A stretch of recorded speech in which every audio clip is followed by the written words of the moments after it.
Assalamualaikum warahmatullahi wabarakatuh. Salam sejahtera bagi kita semua. Shalom, Om Swastiastu. Yang saya hormati Rektor Universitas 11 Maret serta seluruh sivitas akademika Universitas 11 Maret yang saya banggakan. Puji syukur, marilah kita panjatkan kehadirat Tuhan Yang Maha Esa, Allah Subhanahu wa Ta'ala, yang telah memberikan rahmat-Nya sehingga kita dapat menghadiri upacara wisuda periode 2 Universitas 11 Maret Surakarta dalam keadaan sehat walafiat. Wisuda ini kita laksanakan dalam suasana yang berbeda, karena kita berupaya beradaptasi dengan situasi yang ada. Semenjak kemunculannya pada akhir tahun 2019 lalu, coronavirus ini menyebabkan berbagai perubahan yang fundamental pada kehidupan kita. Awalnya kita memperkirakan karyawan akan kehilangan pekerjaan karena tergantikan robot pada dekade mendatang. Namun, saat ini PHK terjadi lebih cepat.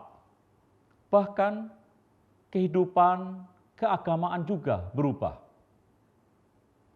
Bila selama ini kita meyakini kemajuan teknologi yang menjadi pembawa disrupsi, maka kali ini bahwa SARS-CoV-2 adalah pembawa disrupsi global pada abad ini. Ada satu fenomena sosial yang saya pandang memprihatinkan. Dalam penanganan masalah kesehatan semacam ini, sudah tentu para tenaga kesehatan menjadi ujung tombak. Mereka berjuang sekuat tenaga, tidak mengenal waktu, merawat para pasien COVID-19. Dan karena sifat virus itu, para dokter dan tenaga medis lainnya harus bekerja dalam kondisi yang sangat tidak nyaman. Selama berjam-jam menggunakan alat pelindung diri. Mereka mengorbankan keselamatan dirinya sendiri untuk membantu dan melayani orang lain. Seharusnya melihat hal seperti itu, masyarakat luas memberi apresiasi. Namun, ternyata ada sebagian masyarakat yang bertindak sebaliknya. Bila saat merebut dan mempertahankan kemerdekaan, para pejuang mendapatkan bantuan dan dukungan dari rakyat, maka para tenaga medis kita ini yang saat ini merupakan pejuang melawan COVID-19 justru sebaliknya. Apakah kita sudah kehilangan semangat kekeluargaan, gotong royong, dan jiwa ketimuran yang selama ini kita banggakan? Fenomena ini dapat menjadi bahan penelitian sosial. Apakah ini dampak kemajuan teknologi komunikasi melalui media sosial yang membuat kita semakin individualis? Hadirin yang saya muliakan, kita dapat menganalogikan penanganan pandemi COVID-19 ini sebagai sebuah peperangan dengan coronavirus COVID-19 sebagai musuh. Indonesia sebagai sebuah negara harus mengerahkan seluruh sumber daya yang ada. Seluruh komponen harus bersatu. Saat itulah kita baru tersadar, ternyata sektor industri kita belum mampu memenuhi kebutuhan dalam negeri. Demikian pula dengan bahan pangan. Kita dapat mengalami kesulitan mengimpor bahan pangan karena negara-negara eksportir itu juga berupaya mengamankan kebutuhan dalam negerinya. Kita bangga dengan nenek moyang sebagai bangsa bahari, tetapi kita meninggalkan laut kita. Negara kepulauan dengan laut yang luas, tetapi industri perikanan tangkap kita tertinggal dari Jepang dan China. Selanjutnya, untuk melawan musuh kita membutuhkan rapid test, PCR, dan reagennya, yang lagi-lagi ternyata belum dapat diproduksi di dalam negeri. Walaupun kita mengekspor masker medis ke banyak negara, bahan bakunya masih kita dapatkan dari impor. Kondisi tersebut kemudian menggugah dunia pendidikan, dunia penelitian, dan industri dalam negeri. Lembaga pendidikan tertinggi, lembaga riset dan industri berupaya memproduksi alat kesehatan yang dibutuhkan untuk melawan COVID-19. Masyarakat luas juga membuat masker kain untuk keperluan pemakaian sehari-hari.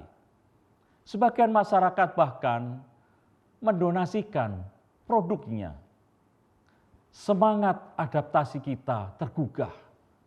Semangat persatuan dan kesatuan kita tersentuh. Tetapi yang lebih strategis sesungguhnya adalah kesadaran untuk meningkatkan kualitas sumber daya manusia Indonesia.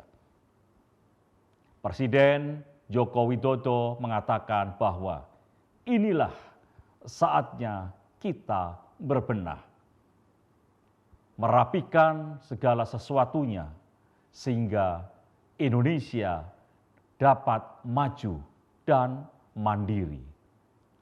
Momentum yang telah kita dapat dengan mengerahkan dunia pendidikan bekerja sama dengan industri harus bergerak maju.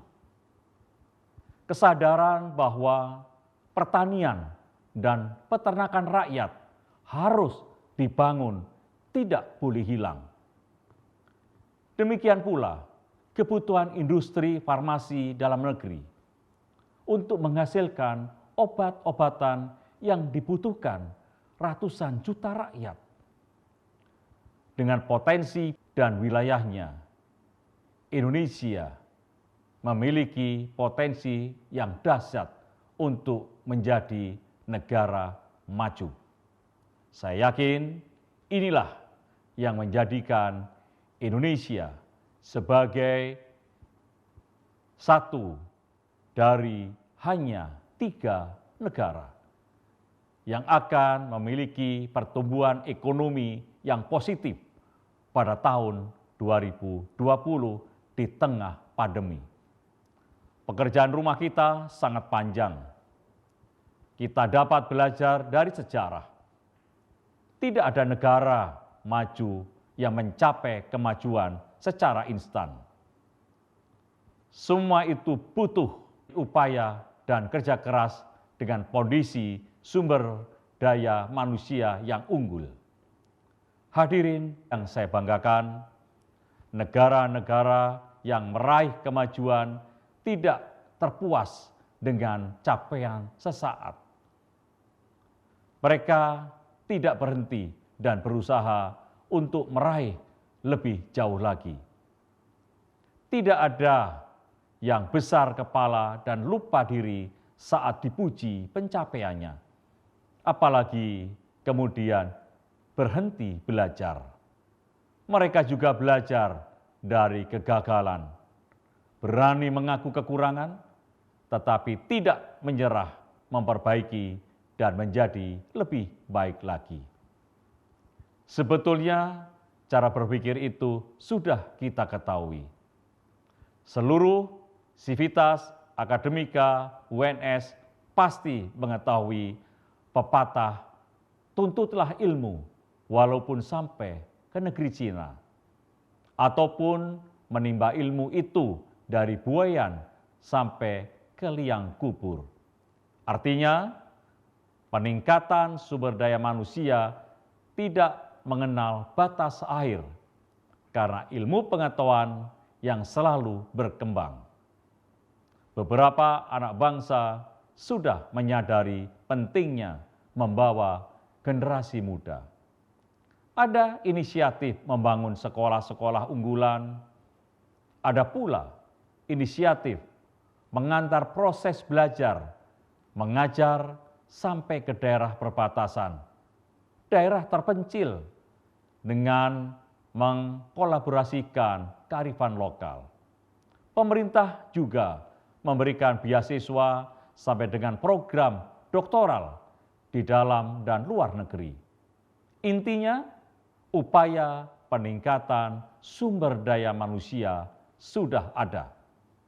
Tetapi seperti yang disampaikan oleh Presiden Joko Widodo, serta salah satu prinsip dalam serangan momentum yang kita miliki ini tidak boleh berhenti. Potensi yang muncul saat pandemi COVID-19 harus dapat dimanfaatkan oleh masyarakat luas.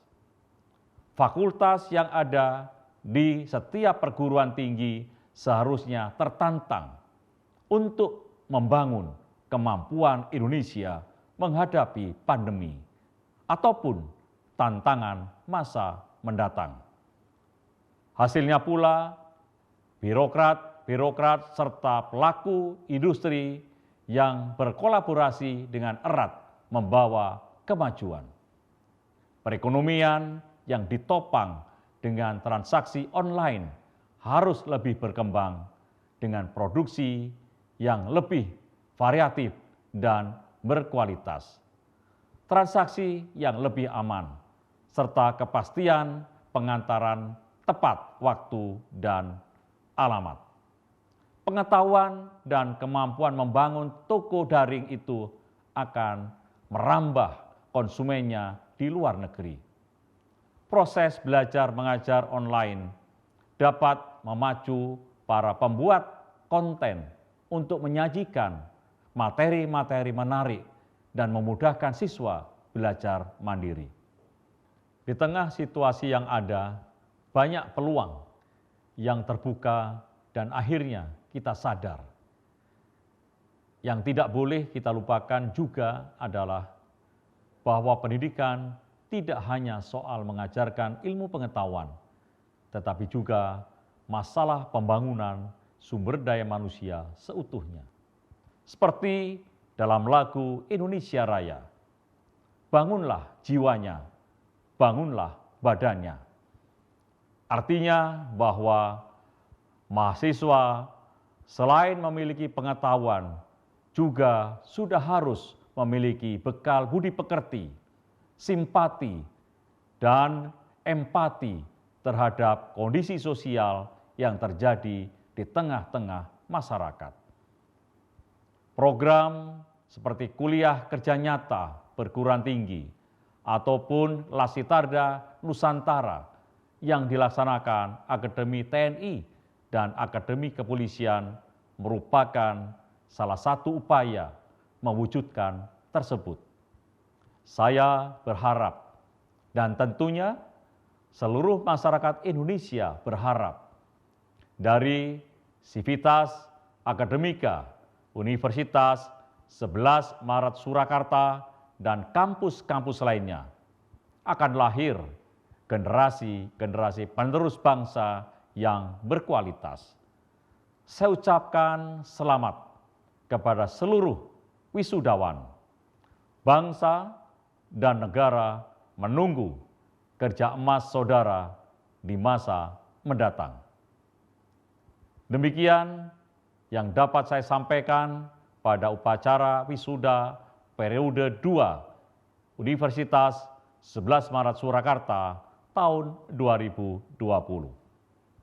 Semoga Tuhan yang Maha Kuasa, Allah Subhanahu wa Ta'ala, meridhoi seluruh dharma bakti kita kepada bangsa dan negara Indonesia tercinta. Sekian dan terima kasih. Wassalamualaikum warahmatullahi wabarakatuh. Shalom, Om Santi, Santi, Santi, Om.